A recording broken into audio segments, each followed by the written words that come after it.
أعوذ بالله من الشيطان الرجيم. بسم الله الرحمن الرحيم. ألف لام ميم. ذلك الكتاب لا ريب فيه هدى للمتقين الذين يؤمنون بالغيب ويقيمون الصلاة ومما رزقناهم ينفقون والذين يؤمنون بما أنزل إليك وما أنزل من قبلك وبالآخرة هم يوقنون أولئك على هدى من ربهم وأولئك هم المفلحون إن الذين كفروا سواء عليهم أأنذرتهم أم لم تنذرهم لا يؤمنون ختم الله على قلوبهم وعلى سمعهم وعلى أبصارهم غشاوة ولهم عذاب عظيم ومن الناس من يقول آمنا بالله وباليوم الآخر وما هم بمؤمنين يخادعون الله والذين آمنوا وما يخدعون إلا أنفسهم وما يشعرون في قلوبهم مرض فزادهم الله مرضا ولهم عذاب أليم بما كانوا يكذبون وإذا قيل لهم لا تفسدوا في الأرض قالوا إنما نحن مصلحون ألا إنهم هم المفسدون ولكن لا يشعرون وإذا قيل لهم آمنوا كما آمن الناس قالوا أنؤمن كما آمن السفهاء ألا إنهم هم السفهاء ولكن لا يعلمون وإذا لقوا الذين آمنوا قالوا آمنا وإذا خلوا إلى شياطينهم قالوا إنا معكم إنما نحن مستهزئون الله يستهزئ بهم ويمدهم في طغيانهم يعمهون أولئك الذين اشتروا الضلالة بالهدى فما ربحت تجارتهم وما كانوا مهتدين مثلهم كمثل الذي استوقد نارا فلما أضاءت ما حوله ذهب الله بنورهم وتركهم في ظلمات لا يبصرون صم بكم عمي فهم لا يرجعون أو كصيب من السماء فيه ظلمات ورعد وبرق يجعلون أصابعهم في آذانهم من الصواعق حذر الموت والله محيط بالكافرين يكاد البرق يخطف أبصارهم كلما أضاء لهم مشوا فيه وإذا أظلم عليهم قاموا ولو شاء الله لذهب بسمعهم وأبصارهم إن الله على كل شيء قدير يا أيها الناس اعبدوا ربكم الذي خلقكم والذين من قبلكم لعلكم تتقون الذي جعل لكم الأرض فراشا والسماء بناء وأنزل من السماء ماء فأخرج به من الثمرات رزقا لكم فلا تجعلوا لله كنتم تعلمون وإن كنتم في ريب مما نزلنا على عبدنا فأتوا بسورة من مثله وادعوا شهداءكم من دون الله إن كنتم صادقين فإن لم تفعلوا ولن تفعلوا فاتقوا النار التي وقودها الناس والحجارة أعدت للكافرين وبشر الذين آمنوا وعملوا الصالحات أن لهم جنات تجري من تحتها الأنهار كلما رزقوا منها من ثمرة رزقا قالوا هذا الذي رزقنا من قبل وأتوا به متشابها ولهم فيها أزواج مطهرة وهم فيها خالدون إن الله لا يستحيي أن يضرب مثلا ما بعوضة فما فوقها فأما الذين آمنوا فيعلمون أنه الحق من ربهم وأما الذين كفروا فيقولون ماذا أراد الله بهذا مثلا يضل به كثيرا ويهدي به كثيرا وما يضل به إلا الفاسقين الذين ينقضون عهد الله من بعد ميثاقه ويقطعون ما أمر الله به أن يوصل ويفسدون في الأرض أولئك هم الخاسرون كيف تكفرون بالله وكنتم أمواتا فأحياكم ثم يميتكم ثم يحييكم ثم إليه ترجعون هو الذي خلق لكم ما في الأرض جميعا ثم استوى إلى السماء فسواهن 7 سماوات وهو بكل شيء عليم وإذ قال ربك للملائكة إني جاعل في الأرض خليفة قالوا أتجعل فيها من يفسد فيها ويسفك الدماء ونحن نسبح بحمدك ونقدس لك قال إني أعلم ما لا تعلمون وعلم آدم الأسماء كلها ثم عرضهم على الملائكة فقال أنبئوني بأسماء هؤلاء إن كنتم صادقين قالوا سبحانك لا علم لنا إلا ما علمتنا إنك أنت العليم الحكيم قال يا آدم أنبئهم بأسمائهم فلما أنبأهم بأسمائهم قال ألم أقل لكم إني أعلم غيب السماوات والأرض وأعلم ما تبدون وما كنتم تكتمون وإذ قلنا للملائكة اسجدوا لآدم فسجدوا إلا إبليس أبى واستكبر وكان من الكافرين وقلنا يا آدم اسكن أنت وزوجك الجنة وكلا منها رغدا حيث شئتما ولا تقربا هذه الشجرة فتكونا من الظالمين فأزلهما الشيطان عنها فأخرجهما مما كانا فيه وقلنا اهبطوا بعضكم لبعض عدو ولكم في الأرض مستقر ومتاع إلى حين فتلقى آدم من ربه كلمات فتاب عليه إنه هو التواب الرحيم قلنا اهبطوا منها جميعا فإما يأتينكم مني هدى فمن تبع هداي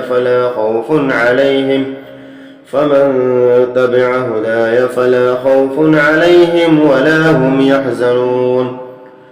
والذين كفروا وكذبوا بآياتنا أولئك أصحاب النار هم فيها خالدون يا بني إسرائيل اذكروا نعمتي التي أنعمت عليكم وأوفوا بعهدي أوف بعهدكم وإياي فارهبون وآمنوا بما أنزلت مصدقا لما معكم ولا تكونوا أول كافر به ولا تشتروا بآياتي ثمنا قليلا وإياي فاتقون ولا تلبسوا الحق بالباطل وتكتموا الحق وأنتم تعلمون وأقيموا الصلاة وآتوا الزكاة واركعوا مع الراكعين أتأمرون الناس بالبر وتنسون أنفسكم وأنتم تتلون الكتاب أفلا تعقلون واستعينوا بالصبر والصلاة وإنها لكبيرة إلا على الخاشعين الذين يظنون أنهم ملاقو ربهم وأنهم إليه راجعون يا بني إسرائيل اذكروا نعمتي التي أنعمت عليكم وأني فضلتكم على العالمين واتقوا يوما لا تجزي نفس عن نفس شيئا ولا يقبل منها شفاعة ولا يؤخذ منها عدل ولا هم ينصرون وإذ نجيناكم من آل فرعون يسومونكم سوء العذاب يذبحون أبناءكم ويستحيون نساءكم وفي ذلكم بلاء من ربكم عظيم وإذ فرقنا بكم البحر فأنجيناكم وأغرقنا آل فرعون وأنتم تنظرون وإذ واعدنا موسى 40 ليلة ثم اتخذتم العجل من بعده وأنتم ظالمون ثم عفونا عنكم من بعد ذلك لعلكم تشكرون وإذ آتينا موسى الكتاب والفرقان لعلكم تهتدون وإذ قال موسى لقومه يا قوم إنكم ظلمتم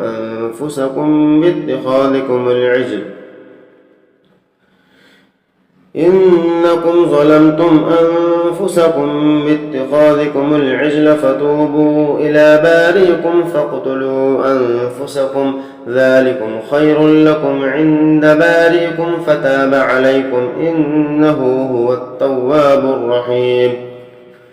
وإذ قلتم يا موسى لن نؤمن لك حتى نرى الله جهرة فأخذتكم الصاعقة وأنتم تنظرون ثم بعثناكم من بعد موتكم لعلكم تشكرون وظللنا عليكم الغمام وأنزلنا عليكم المن والسلوى كلوا من طيبات ما رزقناكم وما ظلمونا ولكن كانوا أنفسهم يظلمون وإذ قلنا ادخلوا هذه القرية فكلوا منها حيث شئتم رغدا وادخلوا الباب سجدا وقولوا حطة نغفر لكم خطاياكم وسنزيد المحسنين فبدل الذين ظلموا قولا غير الذي قيل لهم فأنزلنا على الذين ظلموا رجزا من السماء بما كانوا يفسقون وإذ استسقى موسى لقومه فقلنا اضرب بعصاك الحجر فانفجرت منه 12 عينا قد علم كل أناس مشربهم كلوا واشربوا من رزق الله ولا تعثوا في الأرض مفسدين وإذ قلتم يا موسى لن نصبر على طعام واحد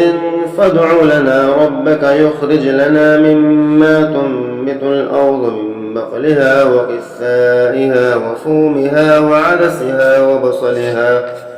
قال أتستبدلون الذي هو أدنى بالذي هو خير اهبطوا مصرا فإن لكم ما سألتم وضربت عليهم الذلة والمسكنة وباءوا بغضب من الله ذلك بأنهم كانوا يكفرون بآيات الله ويقتلون النبيين بغير الحق ذلك بما عصوا وكانوا يعتدون إن الذين آمنوا والذين هادوا والنصارى والصابئين من آمن بالله واليوم الآخر وعمل صالحا فلهم أجرهم عند ربهم ولا خوف عليهم ولا هم يحزنون. وإذ أخذنا ميثاقكم ورفعنا فوقكم الطور خذوا ما آتيناكم بقوة واذكروا ما فيه لعلكم تتقون. ثم توليتم من بعد ذلك فلولا فضل الله عليكم ورحمته لكنتم من الخاسرين. ولقد علمتم الذين اعتدوا منكم في السبت فقلنا لهم كونوا قردة خاسئين فجعلناها نكالا لما بين يديها وما خلفها وموعظة للمتقين. وإذ قال موسى لقومه إن الله يأمركم أن تذبحوا بقرة قالوا أتتخذنا هزوا قال أعوذ بالله أن أكون من الجاهلين. قالوا ادع لنا ربك يبين لنا ما هي قال إنه يقول إنها بقرة لا فارض ولا بكر عوان بين ذلك فافعلوا ما تؤمرون. قالوا ادع لنا ربك يبين لنا ما لونها قال إنه يقول إنها بقرة صفراء فاقع لونها تسر الناظرين. قالوا ادع لنا ربك يبين لنا ما هي إن البقرة شابه علينا وإنا إن شاء الله لمهتدون. قال إنه يقول إنها بقرة لا ذلول تثير الأرض ولا تسقي الحرث مسلمة لا شية فيها. قالوا الآن جئت بالحق فذبحوها وما كادوا يفعلون. وإذ قتلتم نفسا فادارأتم فيها والله مخرج ما كنتم تكتمون فقلنا اضربوه ببعضها كذلك يحيي الله الموتى ويريكم آياته لعلكم تعقلون. ثم قست قلوبكم من بعد ذلك فهي كالحجارة أو أشد قسوة وإن من الحجارة لما يتفجر منه الأنهار وإن منها لما يشقق فيخرج منه الماء وإن منها لما يهبط من خشية الله وما الله بغافل عما تعملون. أفتطمعون أن يؤمنوا لكم وقد كان فريق منهم يسمعون كلام الله ثم يحرفونه من بعد ما عقلوه وهم يعلمون. وإذا لقوا الذين آمنوا قالوا آمنا وإذا خلا بعضهم إلى بعض قالوا وتحدثونهم بما فتح الله عليكم ليحاجوكم به عند ربكم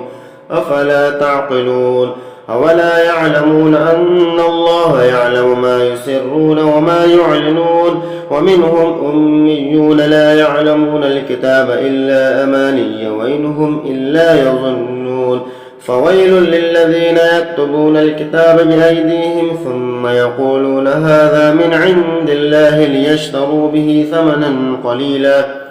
فويل لهم مما كتبت أيديهم وويل لهم مما يكسبون. وقالوا لن تمسنا النار إلا أياما معدودة قل أتخذتم عند الله عهدا فلن يخلف الله عهده أم تقولون على الله ما لا تعلمون.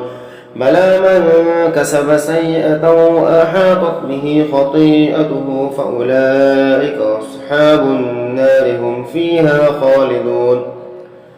والذين آمنوا وعملوا الصالحات أولئك أصحاب الجنة هم فيها خالدون. وإذ أخذنا ميثاق بني إسرائيل لا تعبدون إلا الله وبالوالدين إحسانا وذي القربى واليتامى والمساكين وقولوا للناس حسنا وأقيموا الصلاة وآتوا الزكاة ثم توليتم إلا قليلا منكم وأنتم معرضون وإذ أخذنا ميثاقكم لا تسفكون دماءكم ولا تخرجون أنفسكم من دياركم ثم أقررتم وأنتم تشهدون ثم أنتم هؤلاء تقتلون أنفسكم وتخرجون فريقا منكم من ديارهم تظاهرون عليهم بالإثم والعدوان وإن يأتوكم أسارى تفادوهم وهو محرم عليكم إخراجهم أفتؤمنون ببعض الكتاب وتكفرون ببعض فما جزاء من يفعل ذلك منكم إلا خزي في الحياة الدنيا ويوم القيامة يردون إلى أشد العذاب وما الله بغافل عما تعملون أولئك الذين اشتروا الحياة الدنيا بالآخرة فلا يخفف عنهم العذاب ولا هم ينصرون ولقد آتينا موسى الكتاب وقفينا من بعده بالرسل وآتينا عيسى ابن مريم البينات وأيدناه بروح القدس أفكلما جاءكم رسول بما لا تهوى أنفسكم استكبرتم ففريقا كذبتم وفريقا تقتلون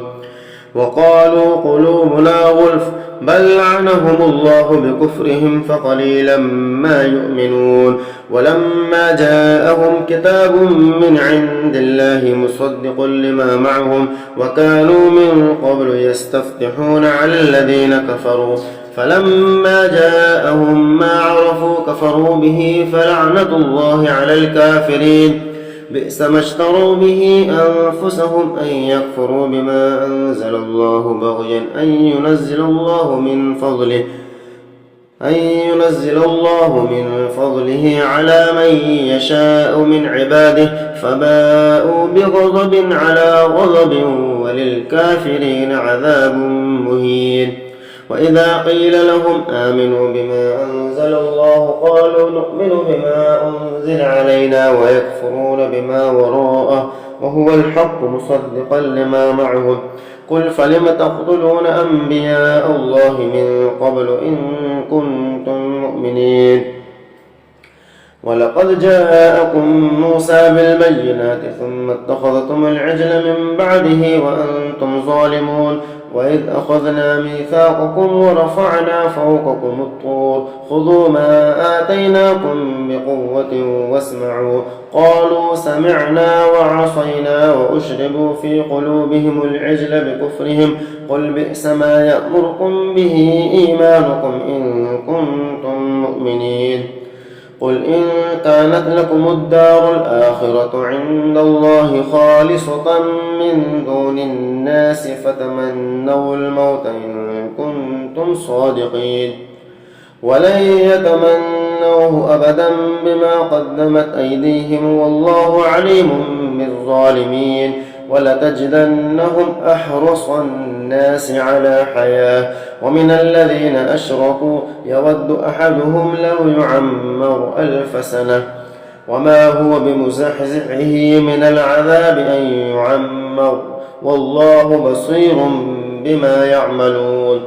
قل من كان عدوا لجبريل فإنه نزله على قلبك بإذن الله مصدقا لما بين يديه وهدى وبشرى للمؤمنين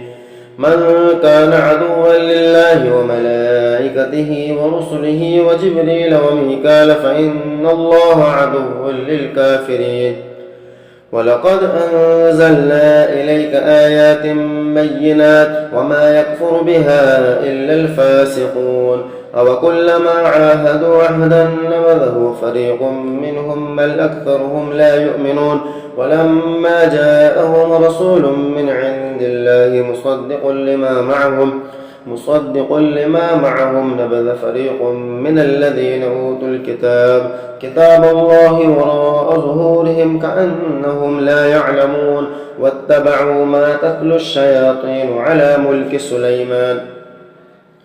وما كفر سليمان ولكن الشياطين كفروا يعلمون الناس السحر وما أنزل على الملكين ببابل هاروت وماروت وما يعلمان من أحد حتى يقولا إنما نحن فتنة فلا تكفر فيتعلمون منهما ما يفرقون به بين المرء وزوجه وما هم بضارين به من أحد إلا بإذن الله ويتعلمون ما يضرهم ولا ينفعهم ولقد علموا لمن اشتراه ما له في الآخرة من خلاق ولبئس ما شروا به أنفسهم لو كانوا يعلمون ولو أنهم آمنوا واتقوا لمثوبة من عند الله خير لو كانوا يعلمون يا أيها الذين آمنوا لا تقولوا راعنا وقولوا انظرنا واسمعوا وللكافرين عذاب أليم ما يود الذين كفروا من أهل الكتاب وللمشركين أن ينزل عليكم من خير من ربكم والله يختص برحمته من يشاء والله ذو الفضل العظيم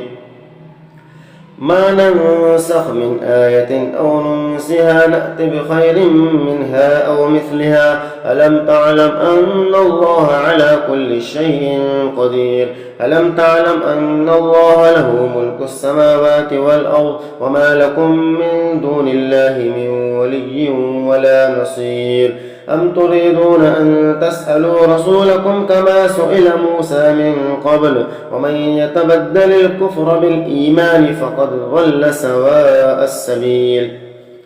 ود كثير من أهل الكتاب لو يردونكم من بعد إيمانكم كفارا حسدا من عند أنفسهم من بعد ما تبين لهم الحق فاعفوا واصفحوا حتى يأتي الله بأمره إن الله على كل شيء قدير وأقيموا الصلاة وآتوا الزكاة وما تقدموا لأنفسكم من خير تجدوه عند الله إن الله بما تعملون بصير وقالوا لن يدخل الجنة إلا من كان هودا أو نصارى تلك أمانيهم قل هاتوا برهانكم إن كنتم صادقين بلى من أسلم وجهه لله وهو محسن فله أجره عند ربه ولا خوف عليهم ولا هم يحزنون بلى من أسلم وجهه لله وهو محسن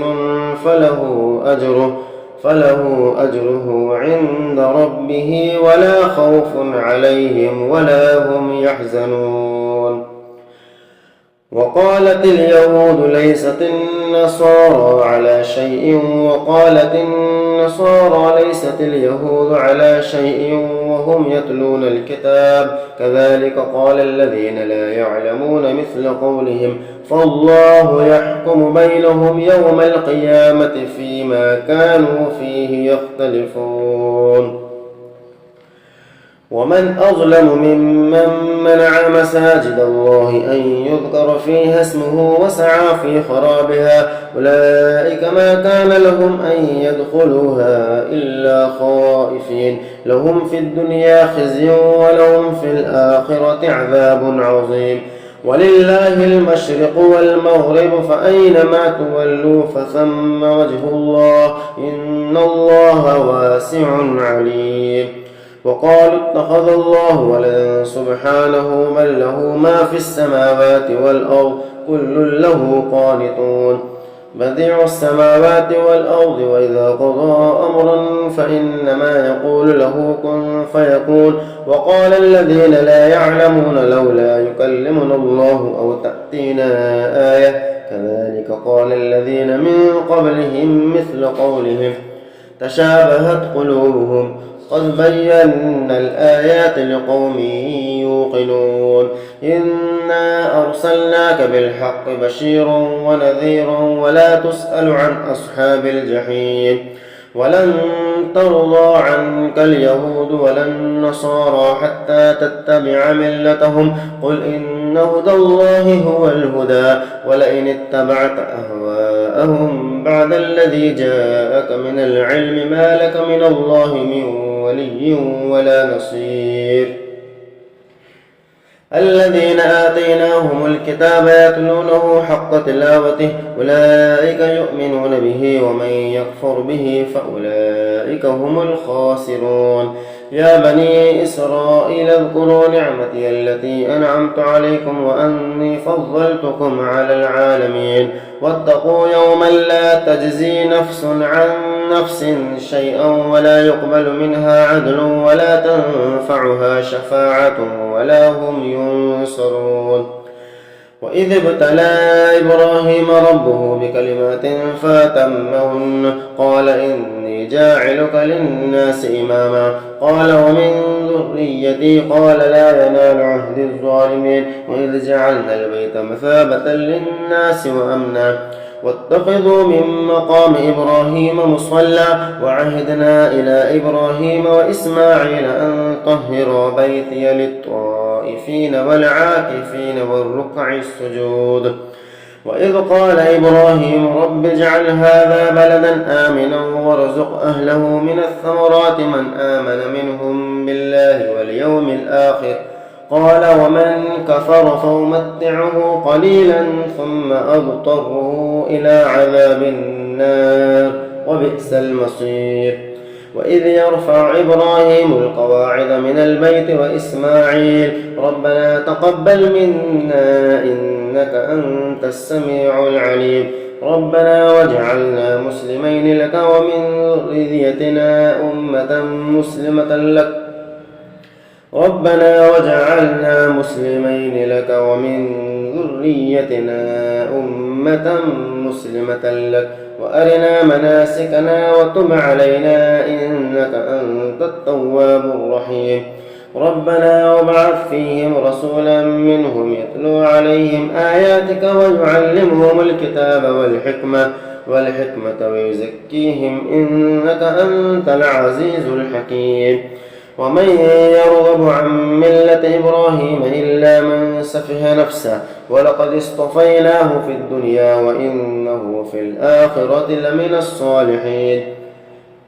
إذ قال له ربه أسلم قال أسلمت لرب العالمين ووصى بها إبراهيم بنيه ويعقوب يا بني إن الله اصطفى لكم الدين فلا تموتن إلا وأنتم مسلمون. أم كنتم شهداء إذ حضر يعقوب الموت إذ قال لبنيه ما تعبدون من بعدي قالوا نعبد إلهك وإله آبائك إبراهيم وإسماعيل وإسحاق إلها واحدا ونحن له مسلمون. تلك أمة قد خلت لها ما كسبت ولكم ما كسبتم ولا تسألون عما كانوا يعملون. وقالوا كونوا هودا أو نصارى تهتدوا قل بل ملة إبراهيم حنيفا وما كان من المشركين. قولوا آمنا بالله وما أنزل إلينا وما أنزل إلى إبراهيم وإسماعيل وإسحاق ويعقوب والأسباط وما أوتي موسى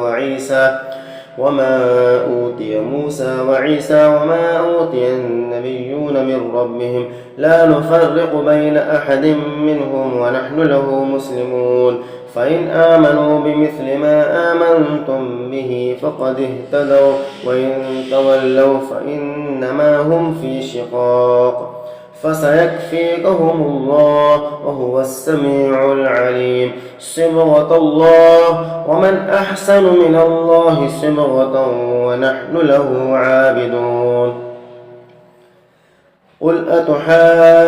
أتحاجوننا في الله وهو ربنا وربكم ولنا أعمالنا ولكم أعمالكم ونحن له مخلصون. أم تقولون إن إبراهيم وإسماعيل وإسحاق ويعقوب والأسباط كانوا هودا أو نصارى قل أأنتم أعلم أم الله ومن أظلم ممن كتم شهادة عنده من الله وما الله بغافل عما تعملون.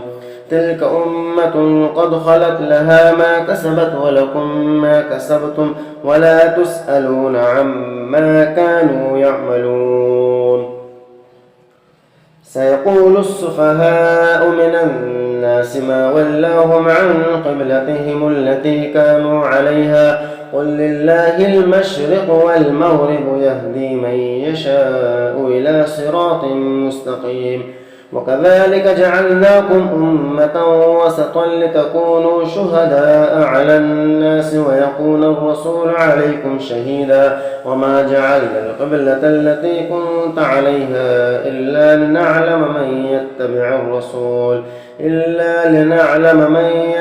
الرسول ممن ينقلب على عقبيه وإن كانت لكبيرة إلا على الذين هدى الله وما كان الله ليضيع إيمانكم إن الله بالناس لرؤوف رحيم. قد نرى تقلب وجهك في السماء فلنولينك قبلة ترضاها فول وجهك شطر المسجد الحرام وحيث ما كنتم فولوا وجوهكم شطره وإن الذين أوتوا الكتاب ليعلمون أنه الحق من ربهم وما الله بغافل عما يعملون.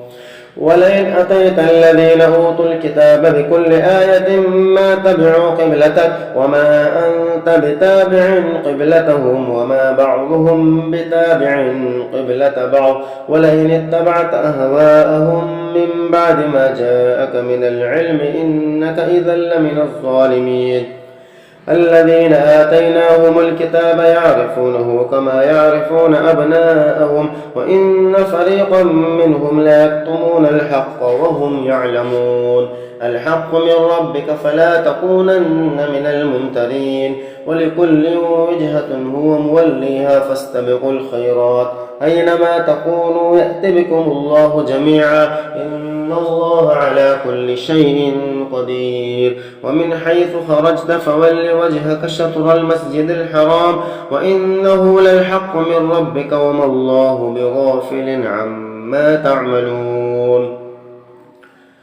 ومن حيث خرجت فول وجهك شطر المسجد الحرام وحيث ما كنتم فولوا وجوهكم شطره لئلا يكون للناس عليكم حجة إلا الذين ظلموا منهم فلا تخشوهم واخشوني ولأتم نعمتي عليكم ولعلكم تهتدون. كما أرسلنا فيكم رسولا منكم يتلو عليكم آياتنا ويزكيكم ويعلمكم الكتاب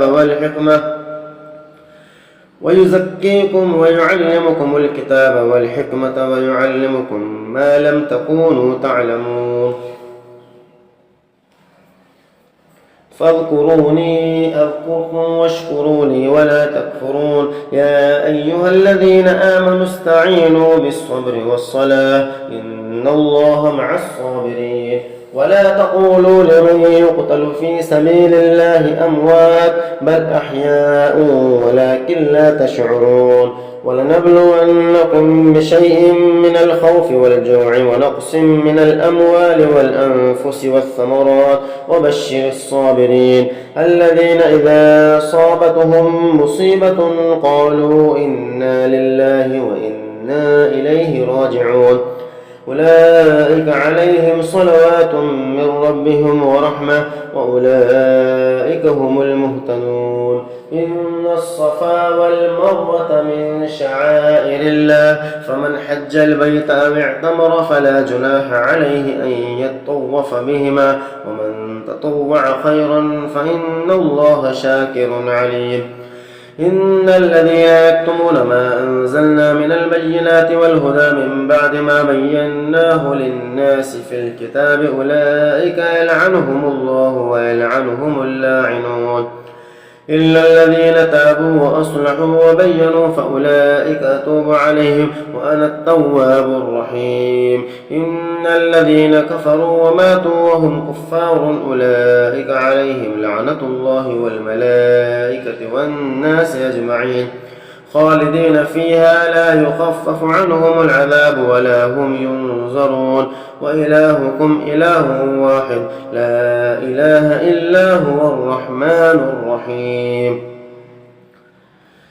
إن في خلق السماوات والأرض واختلاف الليل والنهار والفلك التي تجري في البحر بما ينفع الناس وما أنزل الله من السماء من ماء فأحيا به الأرض بعد موتها وبث فيها من كل دابة وتصريف الرياح والسحاب المسخر بين السماء والأرض لآيات لقوم يعقلون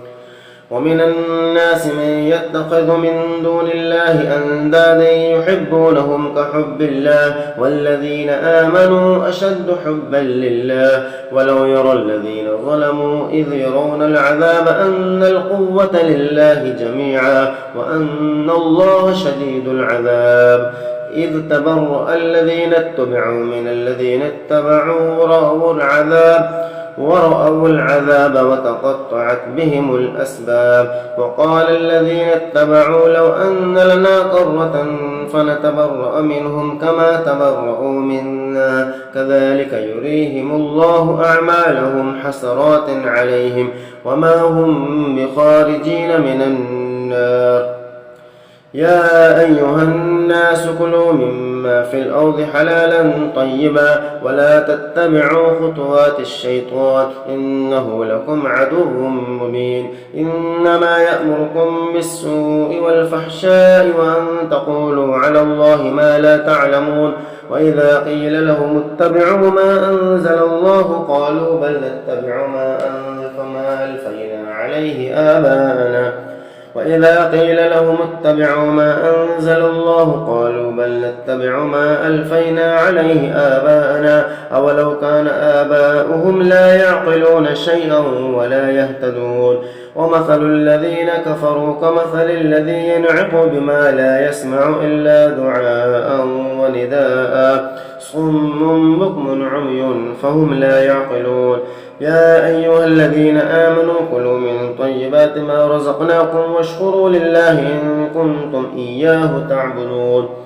إنما حرم عليكم الميتة والدم ولحم الخنزير وما أهل به لغير الله فمن اضطر غير باغ ولا عاد فلا إثم عليه إن الله غفور رحيم إن الذين يكتمون ما أنزل الله من الكتاب ويشترون به ثمنا قليلا أولئك ما يأكلون في بطونهم إلا النار ولا يكلمهم الله يوم القيامة ولا يزكيهم ولهم عذاب أليم أولئك الذين اشتروا الضلالة بالهدى والعذاب بالمغفرة فما أصبرهم على النار ذلك بأن الله نزل الكتاب بالحق وإن الذين اختلفوا في الكتاب لفي شقاق بعيد ليس البر أن تولوا وجوهكم قبل المشرق والمغرب ولكن البر من آمن بالله واليوم الآخر والملائكة والكتاب والنبيين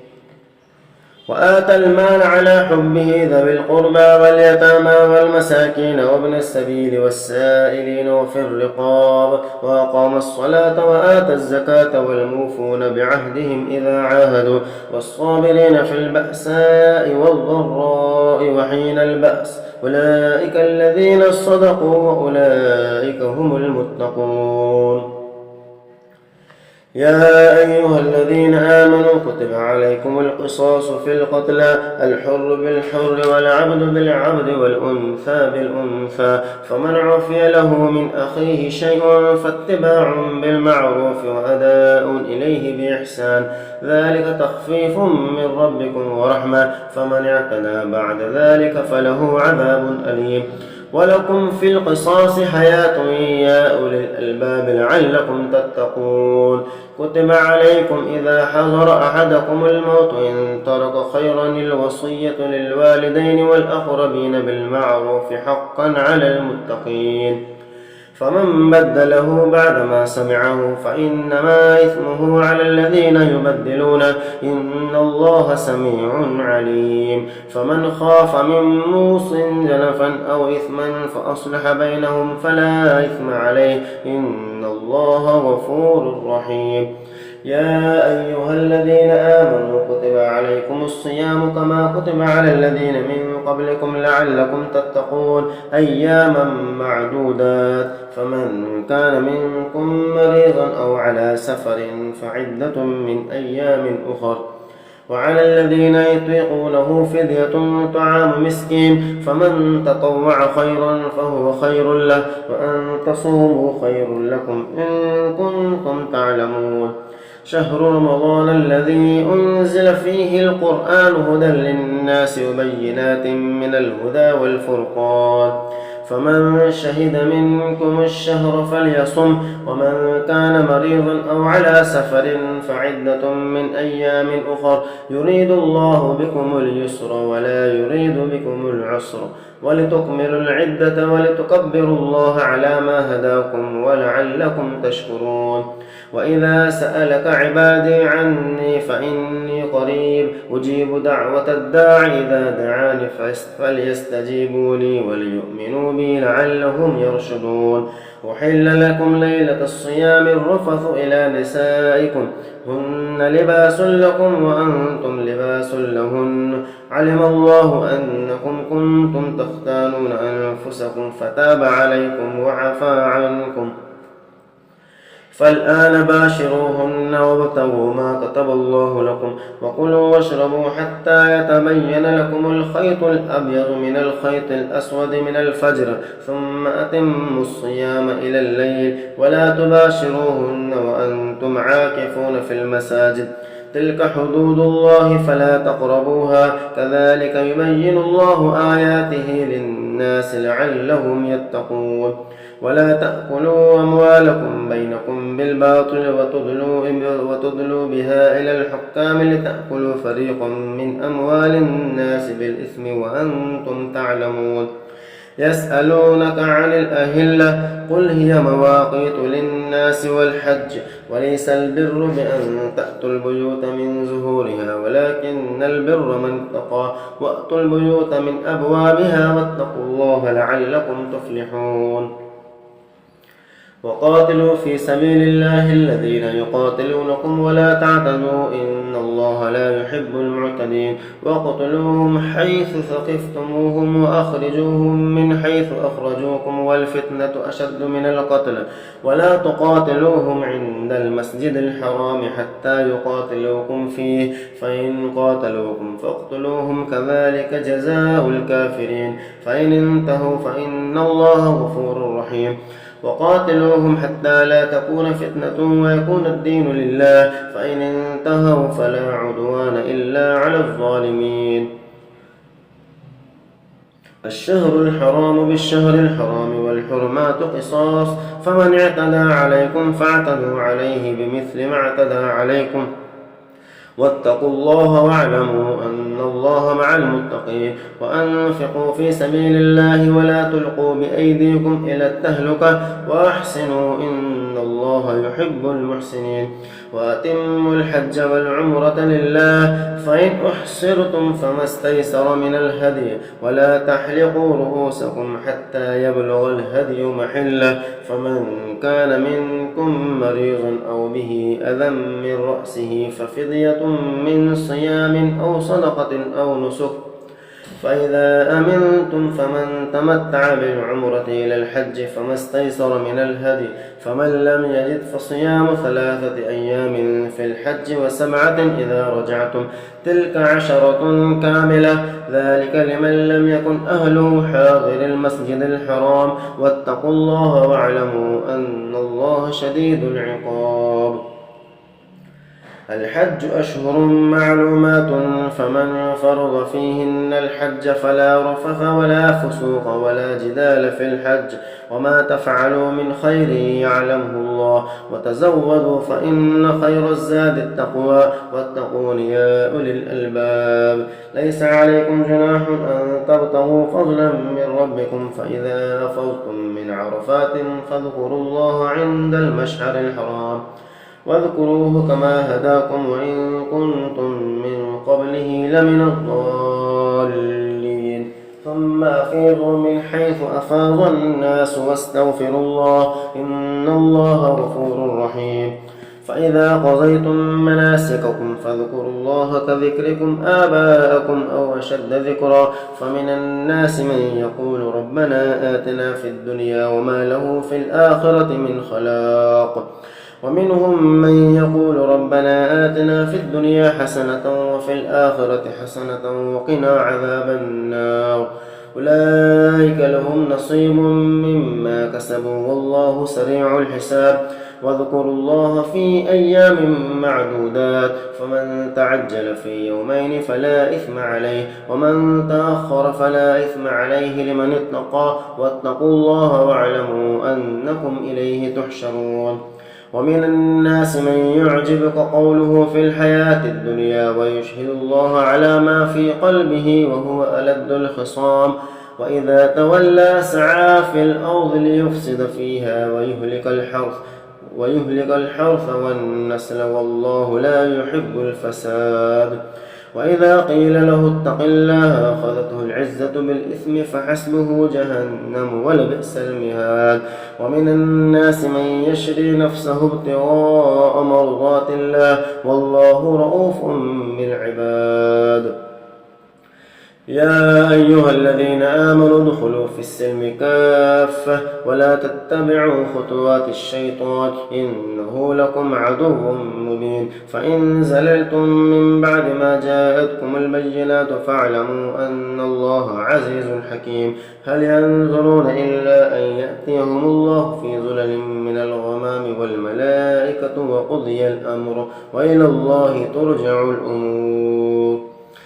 سل بني إسرائيل كم آتيناهم من آية بينة ومن يبدل نعمة الله من بعد ما جاءته فإن الله شديد العقاب زين للذين كفروا الحياة الدنيا ويسخرون من الذين آمنوا والذين اتقوا فوقهم يوم القيامة والله يرزق من يشاء بغير حساب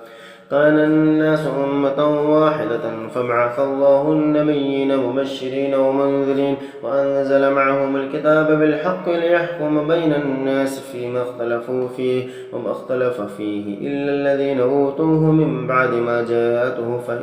من بعد ما جاءتهم البينات بغيا بينهم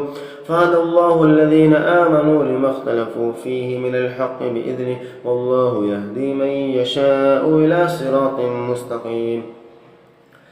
أم حسبتم أن تدخلوا الجنة ولما يأتكم مثل الذين خلوا من قبلكم مستهم البأساء والضراء وزلزلوا حتى يقول الرسول والذين آمنوا معه متى نصر الله ألا إن نصر الله قريب يسألونك ماذا ينفقون قل ما أنفقتم من خير فللوالدين والأقربين واليتامى والمساكين وابن السبيل وما تفعلوا من خير فإن الله به عليم كتب عليكم القتال وهو كره لكم وعسى أن تكرهوا شيئا وهو خير لكم وعسى أن تحبوا شيئا وهو شر لكم والله يعلم وأنتم لا تعلمون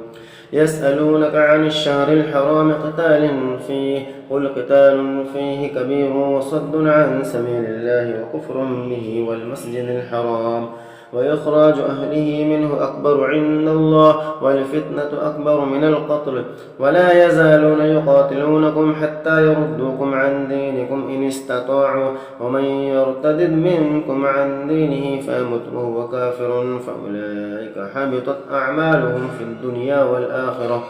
وأولئك أصحاب النار هم فيها خالدون. إن الذين آمنوا والذين هاجروا وجاهدوا في سبيل الله أولئك يرجون رحمة الله والله غفور رحيم. يسألونك عن الخمر والميسر قل فيهما إثم كبير ومنافع للناس وإثمهما أكبر من نفعهما ويسألونك ماذا ينفقون قل العفو كذلك يبين الله لكم الآيات لعلكم تتفكرون في الدنيا والآخرة. ويسألونك عن اليتامى قل إصلاح لهم خير وإن تخالطوهم فإخوانكم والله يعلم المفسد من المصلح ولو شاء الله لأعنتكم إن الله عزيز حكيم. ولا تنكحوا المشركات حتى يؤمن ولأمة مؤمنة خير من مشركة ولو أعجبتكم ولا تنكحوا المشركين حتى يؤمنوا ولعبد مؤمن خير من مشرك ولو أعجبكم أولئك يدعون إلى النار والله يدعو إلى الجنة والمغفرة بإذنه ويبين آياته للناس لعلهم يتذكرون. ويسألونك عن المحيض قل هو أذى فاعتزلوا النساء في المحيض ولا تقربوهن حتى يطهرن فإذا تطهرن فأتوهن من حيث أمركم الله إن الله يحب التوابين ويحب المتطهرين. نساؤكم حرث لكم فأتوا حرثكم أن شئتم وقدموا لأنفسكم واتقوا الله واعلموا أنكم ملاقوه وبشر المؤمنين. ولا تجعلوا الله عرضة لأيمانكم أن تبروا وتتقوا وتصلحوا بين الناس والله سميع عليم.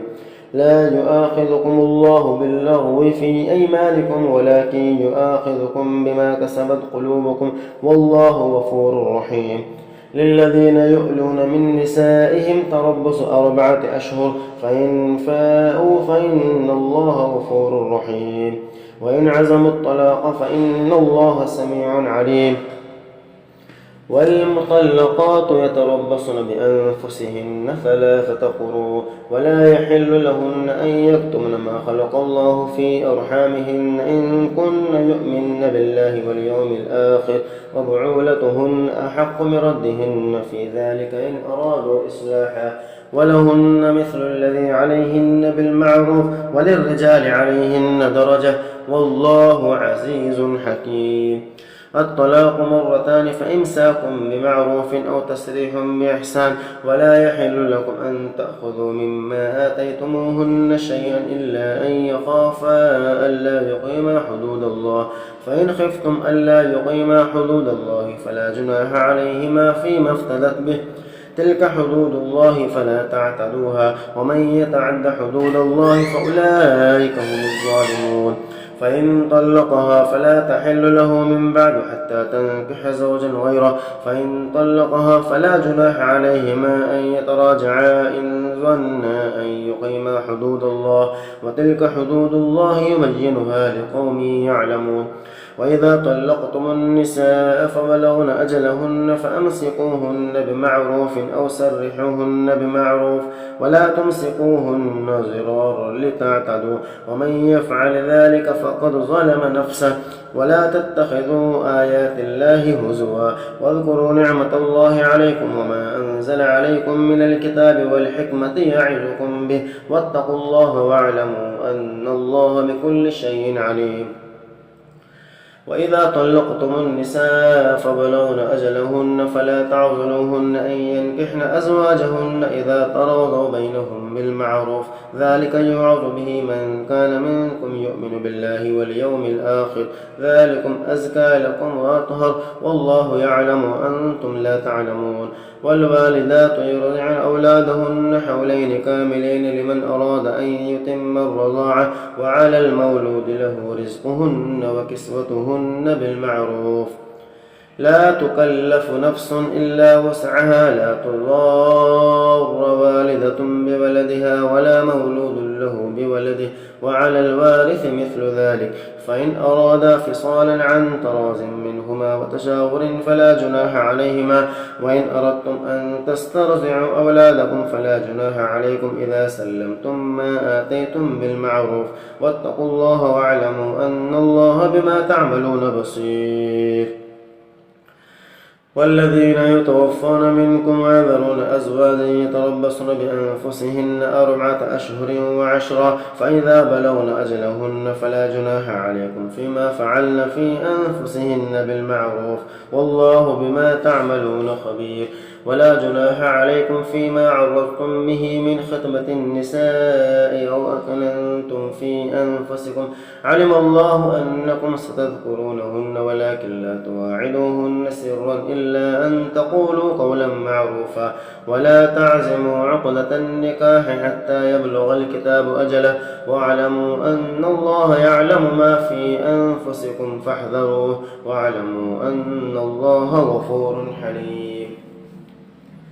لا جناح عليكم إن طلقتم النساء ما لم تمسوهن أو تفرضوا لهن فريضة ومتعوهن على الموسع قدره وعلى المقتر قدره متاعا بالمعروف حقا على المحسنين. وإن طلقتموهن من قبل أن تمسوهن وقد فرضتم لهن فريضة فنصف ما فرضتم إلا أن يعفون أو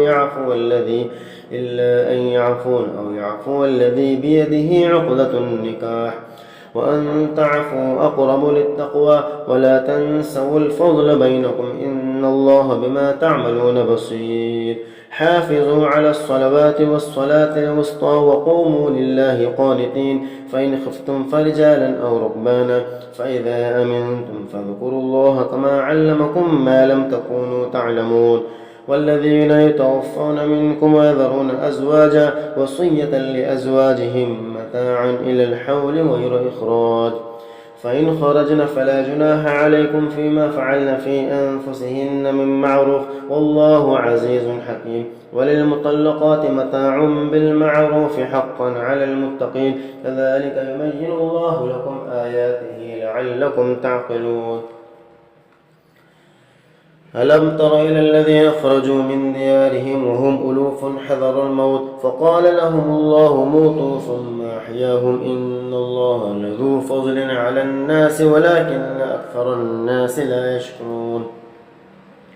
وقاتلوا في سبيل الله واعلموا أن الله سميع عليم. من ذا الذي يقرض الله قرضا حسنا فيضاعفه له أضعافا كثيرة والله يقبض ويبسط وإليه ترجعون.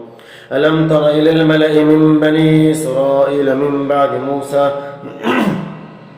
إذ قالوا لنبي له مبعث لنا ملكا نقاتل في سبيل الله قال هل عسيتم إن كتب عليكم القتال ألا تقاتلوا قالوا وما لنا ألا نقاتل في سبيل الله وقد أخرجنا من ديارنا وأبنائنا فلما كتب عليهم القتال تولوا إلا قليلا منهم والله عليم بالظالمين. وقال لهم نبيهم إن الله قد بعث لكم طالوت ملكا قالوا أنى يكون له الملك علينا ونحن أحق بالملك منه ولم يؤت سعة من المال. وقال لهم نبيهم إن الله قد بعث لكم طالوت ملكا قالوا أنى يكون له الملك علينا ونحن أحق بالملك منه ولم يؤت سعة من المال. قال إن الله اصطفاه عليكم وزاده بسطة في العلم والجسم والله يؤتي ملكه من يشاء والله واسع عليم. وقال لهم نبيهم إن آية ملكه أن يأتيكم التابوت فيه سكينة من ربكم وبقية مما ترك آل موسى وآل هارون تحمله الملائكة إن في ذلك لآية لكم إن كنتم مؤمنين. فلما فصل طالوت بالجنود قال إن الله مبتليكم بنهر فمن شرب منه فليس مني قال إن الله مبتليكم بنهر فمن شرب منه فليس مني ومن لم يطعمه فإنه مني إلا من اغترف غرفة بيده فشربوا منه إلا قليلا منهم فلما جاوزه هو والذين آمنوا معه قالوا لا طاقة لنا اليوم بجالوت وجنوده قال الذين يظنون أنهم ملاقوا الله كم من فئة قليلة غلبت فئة كثيرة بإذن الله والله مع الصابرين ولما برزوا لجالوت وجنوده قالوا ربنا أفرغ علينا صبرا وثبت أقدامنا وانصرنا على القوم الكافرين فهزموهم بإذن الله وقتل داود جالوت وآتاه الله الملك والحكمة وعلمه مما يشاء ولولا دفع الله الناس بعضهم ببعض لفسدت الأرض ولكن الله ذو فضل على العالمين تلك آيات الله نتلوها عليك بالحق وإنك لمن المرسلين تلك الرسل فضلنا بعضهم على بعض منهم من كلم الله ورفع بعضهم درجات وآتينا عيسى ابن مريم البينات وأيدناه بروح القدس ولو شاء الله ما اقتتل الذين من بعدهم من بعد ما جاءتهم البينات ولكن اختلفوا فمنهم من آمن ومنهم من كفر ولو شاء الله ما اقتتلوا ولكن الله يفعل ما يريد يا أيها الذين آمنوا أنفقوا مما رزقناكم من قبل أن يأتي يوم لا بيع فيه ولا خلة ولا شفاعة والكافرون هم الظالمون الله لا إله إلا هو الحي القيوم لا تأخذه سنة ولا نوم له ما في السماوات وما في الأرض من ذا الذي يشفع عنده إلا بإذنه يعلم ما بين أيديهم وما خلفهم ولا يحيطون بشيء من علمه إلا بما شاء وسع كرسيه السماوات والأرض ولا يؤوده حفظهما وهو العلي العظيم لا إكراه في الدين قد تبين الرشد من الغي فمن يكفر بالطاغوت ويؤمن بالله فقد استمسك بالعروة الوثقى لا انفصام لها والله سميع عليم الله ولي الذين آمنوا يخرجهم من الظلمات إلى النور والذين كفروا أولياءهم الطاغوت يخرجونهم من النور إلى الظلمات أولئك أصحاب النار هم فيها خالدون ألم تر إلى الذي حاج إبراهيم في ربه أن آتاه الله الملك إذ قال إبراهيم ربي الذي يحيي ويميت قال أنا أحيي وأميت قال إبراهيم فإن الله يأتي بالشمس من المشرق فأت بها من المغرب فبهت الذي كفر والله لا يهدي القوم الظالمين أو كالذي مر على قرية وهي خاوية على عروشها قال أنى يحيي هذه الله بعد موتها فأماته الله 100 عام ثم بعثه قال كم لبثت قال لبثت يوما أو بعض يوم قال بل لبثت 100 عام فانظر إلى طعامك وشرابك لم يتسنه وانظر إلى حمارك ولنجعلك آية للناس وانظر إلى العظام كيف ننشزها ثم نكسوها لحما وانظر إلى حمارك ولنجعلك آية للناس وانظر إلى العظام كيف ننشزها ثم نكسوها لحما فلما تبين له قال أعلم أن الله على كل شيء قدير وإذ قال إبراهيم رب أرني كيف تحيي الموتى قال أولم تؤمن قال بلى ولكن ليطمئن قلبي قال فخذ 4 من الطير فصرهن إليك ثم اجعل على كل جبل منهن جزءا ثم ادعهن يأتينك سعيا واعلم أن الله عزيز حكيم مثل الذين ينفقون أموالهم في سبيل الله كمثل حبة أنبتت 7 سنابل في كل سنبلة 100 حبة والله يضاعف لمن يشاء والله واسع عليم الذين ينفقون أموالهم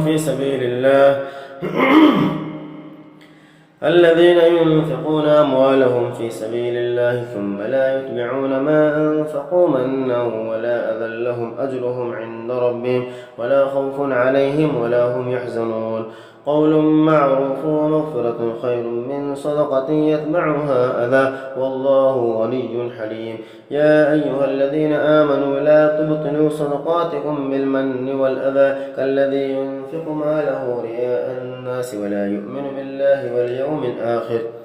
فمثله كمثل صفوان عليه تراب فأصابه وابل فتركه صلى لا يقدرون على شيء مما كسبوا والله لا يهدي القوم الكافرين. ومثل الذين ينفقون أموالهم ابتغاء مرضات الله وتثبيتا من أنفسهم كمثل جنة بربوة أصابها وابل فآتت أكلها ضعفين فإن لم يصبها وابل فطل والله بما تعملون بصير. أيود أحدكم أن تكون له جنة من نخيل وأعناب تجري من تحتها الأنهار له فيها من كل الثمرات وأصابه الكبر وله ذرية ضعفاء فأصابها إعصار فيه نار فاحترقت كذلك يبين الله لكم الآيات لعلكم تتفكرون. يا أيها الذين آمنوا أنفقوا من طيبات ما كسبتم ومما أخرجنا لكم من الأرض ولا تيمموا الخبيث منه تنفقون ولستم بآخذه إلا أن تغمزوا فيه واعلموا أن الله غني حميد. الشيطان يعدكم الفقر ويأمركم بالفحشاء والله يعدكم مغفرة منه وفضلا والله واسع عليم. يؤتي الحكمة من يشاء ومن يؤت الحكمة فقد أوتي خيرا كثيرا وما يذكر إلا أولو الألباب. وما أنفقتم من نفقة أو نذرتم من نذر فإن الله يعلمه وما للظالمين من أنصار. إن تبدوا الصدقات فنعما هي وإن تخفوها وتؤتوها الفقراء فهو خير لكم ويكفر عنكم من سيئاتكم والله بما تعملون خبير. ليس عليك هداهم ولكن الله يهدي من يشاء وما تنفقوا من خير فلأنفسكم وما تنفقون إلا ابتغاء وجه الله وما تنفقوا من خير يوفى إليكم وأنتم لا تظلمون. للفقراء الذين يحسروا في سبيل الله لا يستطيعون ضربا في الأرض يحسبهم الجاهل أغنياء من التعفف تعرفهم بسيماهم لا يسألون الناس إلحافا وما تنفقوا من خير فإن الله به عليم. الذين ينفقون أموالهم بالليل والنهار سرا وعلانية فلهم أجرهم عند ربهم ولا خوف عليهم ولا هم يحزنون. الذين يأكلون الربا لا يقومون إلا كما يقوم الذي يتخبطه الشيطان من المس ذلك بأنهم قالوا إنما البيع مثل الربا وأحل الله البيع وحرم الربا. فمن جاءه موعظة من ربه فانتهى فله ما سلف وأمره إلى الله ومن عاد فأولئك أصحاب النار هم فيها خالدون. يمحق الله الربا ويربي الصدقات والله لا يحب كل كفار أثيم. إن الذين آمنوا وعملوا الصالحات وأقاموا الصلاة وآتوا الزكاة لهم أجرهم عند ربهم ولا خوف عليهم ولا هم يحزنون. يا أيها الذين آمنوا اتقوا الله وذروا ما بقي من الربا إن كنتم مؤمنين فإن لم تفعلوا فأذنوا بحرب من الله ورسوله وإن تبتم فلكم رؤوس أموالكم لا تظلمون ولا تظلمون. وإن كان ذو عسرة فنظرة إلى ميسرة وأن تصدقوا خير لكم إن كنتم تعلمون. واتقوا يوما ترجعون فيه إلى الله ثم توفى كل نفس ما كسبت وهم لا يظلمون. يا أيها الذين آمنوا إذا تداينتم بدين إلى أجل مسمى فاكتبوه وليكتب بينكم كاتب بالعدل ولا يأبى كاتب أن يكتب كما علمه الله فليكتب وليملل الذي عليه الحق وليتق الله ربه ولا يبخس منه شيئا فإن كان الذي عليه الحق سفيها أو ضعيفا أو لا يستطيع أن يمل هو فليملل وليه بالعدل واستشهدوا شهيدين من رجالكم فإن لم يكونا رجلين فرجل وامرأتان ممن ترضون من الشهداء أن تضل إحداهما فتذكر إحداهما الأخرى ولا يأبى الشهداء إذا ما دعوا ولا تسأموا أن تكتبوه صغيرا أو كبيرا إلى أجله ذلكم أقسط عند الله وأقوم للشهادة وأدنى ألا ترتابوا إلا أن تكون تجارة حازرة تديرونها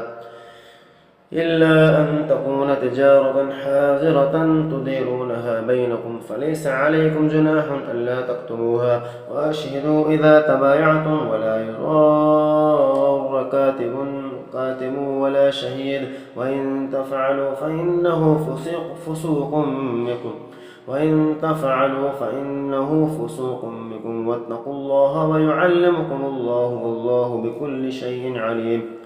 وإن كنتم على سفر ولم تجدوا كاتبا فرهان مقبوضة فإن أمن بعضكم بعضا فليؤد الذي اؤتمن أمانته وليتق الله ربه ولا تكتموا الشهادة ومن يكتمها فإنه آثم قلبه والله بما تعملون عليم لله ما في السماوات وما في الأرض وإن تبدوا ما في أنفسكم أو تخفوه يحاسبكم به الله فيغفر لمن يشاء ويعذب من يشاء والله على كل شيء قدير آمن الرسول بما أنزل إليه من ربه والمؤمنون كل آمن بالله وملائكته وكتبه ورسله لا نفرق بين أحد من رسله وقالوا سمعنا وأطعنا غفرانك ربنا وإليك المصير لا يكلف الله نفسا إلا وسعها لها ما كسبت وعليها ما اكتسبت ربنا لا تؤاخذنا إن نسينا أو أخطأنا ربنا ولا تحمل علينا إصرا كما حملته على الذين من قبلنا ربنا ولا تحملنا ما لا طاقة لنا به واعف عنا واغفر لنا وارحمنا أنت مولانا فانصرنا على القوم الكافرين.